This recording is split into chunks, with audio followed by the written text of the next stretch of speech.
So now here in this implementation, what we are going to do, we are going to design a form. So basically here you can see I put a form tag, and inside for each particular row, for each particular section of your form, like for any particular field, I have put the div, and inside that I have said form group. That means a label or any input control which you are taking will be bound logically in a single group.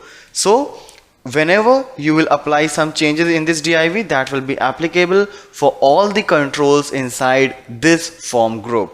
So for email I have a group, for password again I have formed a group out here. Alright, so logically whatever controls are doing the similar task, I will enclose them or I will bind them inside a group for the easy maintenance.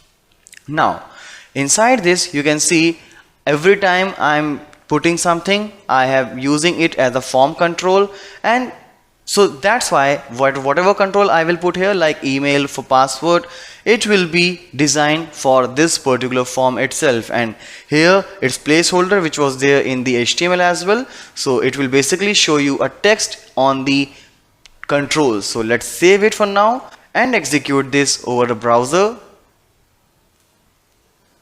And here you can see this is the default appearance of your form. So this is basically the vertical form which will come by default. Enter email, enter password, alright, and any particular password what you want here. Alright, so this is how you can design the default vertical form. Now let's come here and pass one class out here called class is equal to form inline.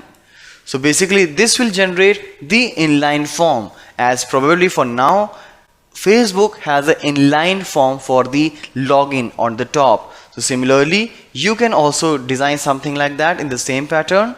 So here you can see all the controls are now there on the same line. So this is how you can start working with the forms, where you can design a form either vertically or inline.